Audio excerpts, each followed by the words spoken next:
ITV 24 की खास पेशकश अनुभव में आज हमारे बीच है अनिल वर्मा जी, जो कि एक अभिनेता है। उन्होंने चिड़ियाघर, क्राइम पेट्रोल, CID, इच्छा प्यारी नागिन, सावधान इंडिया जैसे प्रसिद्ध टीवी सीरियल्स में अभिनय किया है। आइए मिलते हैं अनिल वर्मा जी से।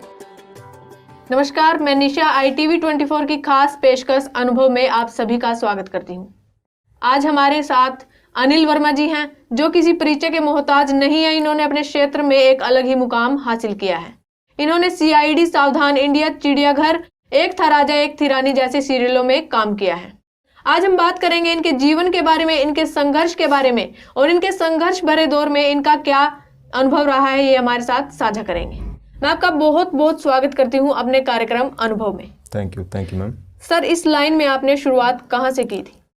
मैम, मेरी शुरुआत आई थिंक +2 या BA के दौरान हुई थी और एक ग्रुप था जनाटे मंच, उनके साथ एक थिएटर की पहली वर्कशॉप की। जी सर।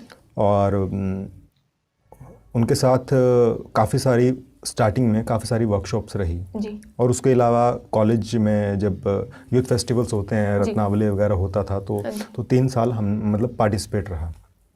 उसके बाद किसी ने कहा कि अगर आप थिएटर ही कर रहे हैं तो मतलब, क्योंकि प्लेज उस दौरान बहुत सारे हम लोग प्ले में ही पार्टिसिपेट करते थे, तो किसी ने कहा कि यार आगे अनिल, इसकी एजुकेशन भी है, तुम वो कर लो। तो उसके बाद मैं MA थिएटर मैंने PU चंडीगढ़ से किया जी।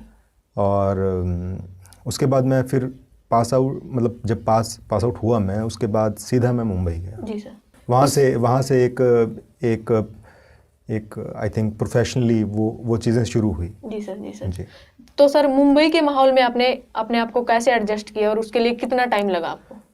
मुंबई में एडजस्टमेंट तो अभी भी रहती है, क्योंकि वहाँ यहाँ के दौरान मतलब यहाँ और वहाँ में, क्योंकि मैं हरियाणा से हूँ तो यहाँ और वहाँ में बहुत फ़र्क है, क्योंकि बचपन से हम लोग जिस माहौल में रहते हैं उसी माहौल में ढल जाते हैं।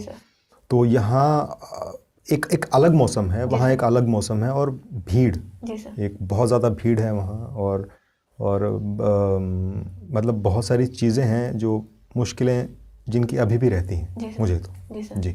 मतलब कहीं ना कहीं अभी भी आप एडजस्ट करने में लगे हुए वहाँ? हाँ, बिल्कुल जी। आपका मतलब इस लाइन में बचपन से ही आपकी रुचि थी, या फिर जैसे आपने किसी से प्रेरणा मिली, या फिर कैसे आपका इस लाइन में? जी, बचपन से तो नहीं खैर, हाँ, बट एक्टिंग के रिगार्डिंग बहुत सारी फिल्में थी जो मैं देखता था जी सर। बहुत सारे सीरियल्स थे जो मैं रेगुलर देखता था जी सर। तो बस ऐसा कुछ था, कभी ऐसा सोचा नहीं था कि मैं एक्टिंग ही करूँगा। हाँ, कुछ अलग करना चाहता था। शायद वो चीज़ मुझे तब मिली जब मैं जिस वक्त पे मुझे मतलब मैं इस फील्ड से कनेक्टेड हुआ जी सर।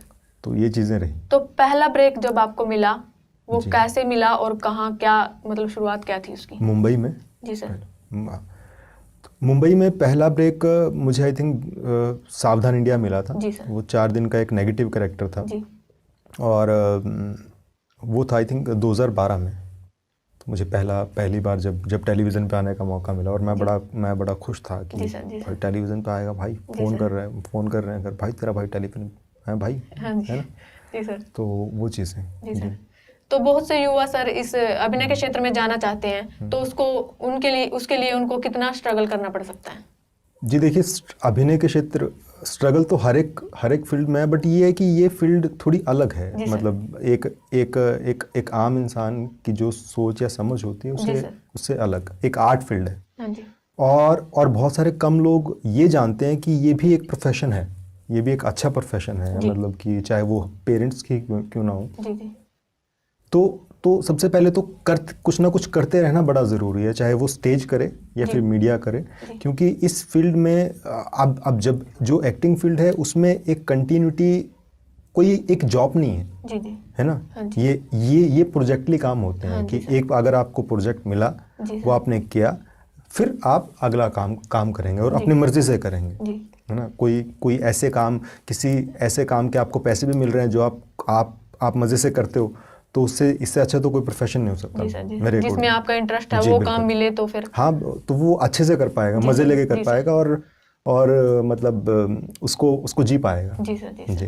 इस क्षेत्र में मतलब आपको आगे बढ़ने में किन किन समस्याओं का सामना करना पड़ा सर? समस्याएं तो स्टार्टिंग से तो, क्योंकि एक जैसा आपको माहौल मिलता है उस माहौल को चेंज करने में बड़ी मुश्किलें रहती हैं। जी सर। चाहे वो आपके आस पड़ोस की हो कि जैसे दोस्त होता है, भाई मैं एक्टिंग करूँगा, अरे चल यार क्या बात कर रहा है, हैं एक्टिंग करेगा, है ना। तो ऐसी छोटी उसकी घरेलू एक ज़िंदगी होती है, वो कुछ अलग होती है। जी सर। कि बेटा क्या करता है, कहता है बेटा एक्टिंग करता है सर। तो वो एक शब्द जो इस्तेमाल होता है वो बहुत अलग अलग जगह अलग अलग रूप ले लेता है। जी सर। जी सर। तो बहुत सारी चीज़ें हैं ऐसी छोटी जो इंक्लूड होके वो आगे चलती रहती हैं। जी जी जी। जैसे आपने थिएटर किया है सर, आपने बताया, तो थिएटर से निकल के उस कैमरे के सामने आने में आपको मतलब कैसे चैलेंज आपने फेस किया है? चैलेंज तो ये था कि एक मेरा ऐसा था कि मुझे फोटोग्राफी का बहुत शौक था। मतलब उससे पहले से ही एक कैमरा के साथ एक कनेक्शन था कि फोटोज क्लिक करवाना। यार भाई एक फ़ोटो खींच दे यार, 1 मिनट रुक, चश्मे में खींच दे यार, है ना। कैमरे से पहले से ही दोस्ती थी आपकी? हाँ, एक रिलेशन था। जी जी। तो ये नहीं पता था कि मैं मतलब धीरे धीरे समझ में आया कि यार तुम कैसे दिखते हो कैमरा के सामने। अगर तुम्हारे कोई मुझे लगा देगा और तुम अपने अभिनय को करोगे तो आप कैसे दिखोगे, जी जी, है ना। ये खुद को देखना फिर, और यार मैं हूँ क्या ये। तो ये चीज़ें होती हैं। तो उसमें तो हाँ, but technical point of view होता है, क्योंकि थिएटर में आपकी एक ब्लॉकिंग होती है, स्टेज के अकॉर्डिंग आपको ब्लॉक कर दिया जाता है कि जहाँ आप खड़े हैं, जहाँ पे जाके आपका डायलॉग है उसकी कई सारी रिहर्सल्स हैं। बट कैमरा एक्टिंग में आपको ऑन ऑफ होना पड़ता है कि 1 सेकंड में ऑन, 1 सेकंड में ऑफ। हाँ, रेडी, एक्शन, ठीक है। आपके डायलॉग प्रोफाइल होती है कि आपका कैमरे का एक आपको मार्क दिया जाता है कि आपको यहाँ इस मार्क पे आना है, किस तरह से वहाँ ब्लॉकिंग होती है। जी सर। और जब काम करते रहे तो जैसे बहुत सारी चीज़ें पहले भी सीखी थी MA के दौरान भी, बट पहली बार मुंबई में पता लगा कि आंखें भी काम करती हैं। जी सर। तो वो लोग, उनका तो इतना भी मतलब स्टेज के अकॉर्डिंग आपको एक ब्रॉड एक जक्चर लेना पड़ता है, आपको बॉडली भी राजा लगना पड़ता है, तो या फिर बहुत सारी चीज़ें होती हैं। बट उसमें आपने आँखों को हल्का सा ये भी किया तो इतने में बहुत सारी चीज़ें निकल सकती हैं। जी सर। जी सर। तो कुछ आसानी रही, कुछ मुश्किल रही। तो जैसे हरियाणा में भी अपनी जो इंडस्ट्री है सर, उसको कहाँ पाते हैं आप मुंबई के उसमें काम करके? देखिए, हर जगह का एक अलग वो होता है। बेसिकली हम जितने भी हम लोगों ने फिल्में देखी हैं ना बचपन से, वो उसमें हमें ये पता है कि फिल्मों में समुद्र होता है और ये ऐसा होता है, या टैक्सी होती है, ये माहौल ऐसा होता है, ये बार होती है, ये। तो वो माहौल जो है वो मुंबई में स्टार्टिंग से वो सेटअप है, ऑलरेडी है। तो वही धीरे धीरे डेवलप होती रही चीज़ें। तो उसके अकॉर्डिंग तो वो एक गढ़ है, वो स्टार्टिंग से ही था। हाँ, बाकी उसके अपोजिट अगर हम यहाँ देखें तो यहाँ भी काम हो रहा है, नो डाउट। और बॉलीवुड की भी जितनी भी लास्ट टाइम पे जितनी भी फिल्में रही वो हरियाणा बेस्ड ही रही। जी जी। शोज़ भी रहे, टेलीविज़न शोज़ रहे जिसमें हरियाणवी भाषा का इस्तेमाल भी किया गया, और यहाँ का जो एटमॉस्फेयर है उसको भी दिखाने की कोशिश की गई। और बाकी अभी यहाँ के लोग भी लगे वहाँ तक पहुँचने के लिए अभी वक्त है, बट ये है कि बहुत अच्छा काम कर रहे हैं हम। जी सर। जी सर। जी। मतलब अभी अपनी जो हरियाणवी इंडस्ट्री है वो कहीं ना कहीं मुंबई से तो अभी है थोड़ी। हाँ, कहीं ना कहीं तो मतलब टाइम लगेगा, थोड़ा टाइम, मुझे तो ऐसा लगता है। जी सर। जी। तो अपने अपकमिंग प्रोजेक्ट्स के बारे में हमें कुछ बता सकते हैं सर? जी, अपकमिंग अभी मैंने एक शादीशुदा बैचलर एक शो था वो किया था। अभी वो टेलीकास्ट होना है ये नहीं पता अभी कौन सा चैनल उसका रहेगा। जी। और श्रीमाल का था एक सीरियल है, वो माइथो है। जी जी। और एक फिल्म है 48 कोस, अभी उसका भी शेड्यूल अभी लास्ट मंथ हुआ है। जी। और उसमें पंकज बैरी जी, बहुत सारे ऐसे लोग हैं जो उसमें काम कर रहे हैं। जी सर। तो उनके साथ भी एक अच्छा एक्सपीरियंस रहा। तो ये 2-3 प्रोजेक्ट हैं जो अपकमिंग हैं। जी सर। युवाओं को क्या संदेश देना चाहेंगे सर आप? युवाओं को रिगार्डिंग थिएटर और या सपनों की जो दुनिया कही जाती है उसके बारे में सर? तो सपनों की दुनिया के लिए तो ये है कि सपने देखने चाहिए हमें, और उसके लिए हार्ड वर्क करना चाहिए, क्योंकि कई चीज़ें हमें आसानी से मिल जाती हैं। जी सर। कई चीज़ों के लिए हमें मेहनत करनी पड़ती है, क्योंकि हर एक चीज़ को समझना भी ज़रूरी है जी सर। कि वो अभी कहाँ है और वहाँ तक पहुँचना है तो कैसे पहुँचा जाएगा। तो इतना कुछ, हाँ, मेरे अकॉर्डिंग कुछ मुश्किल नहीं होता। जी सर।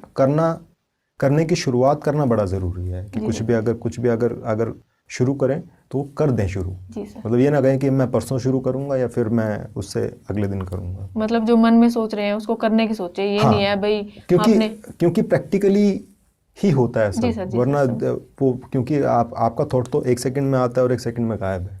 जी। तो जब तक प्रैक्टिकली वो नहीं होगा तब तक वो अप्रूव नहीं है। तो सर, आपने अपने विचारों को हमारे दर्शकों के साथ साझा किया, इसके लिए मैं आपका बहुत बहुत धन्यवाद करती हूँ। Thank you.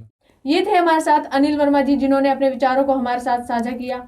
आशा करती हूँ कि आपको इनसे बहुत कुछ सीखने को मिला होगा। आज के लिए बस इतना ही, फिर हाजिर होंगी अपनी खास पेशकश अनुभव में। इसी तरह की लेटेस्ट न्यूज़ अपडेट के लिए हमारे YouTube चैनल को सब्सक्राइब कीजिए और बेल आइकन को दबाना ना भूलें।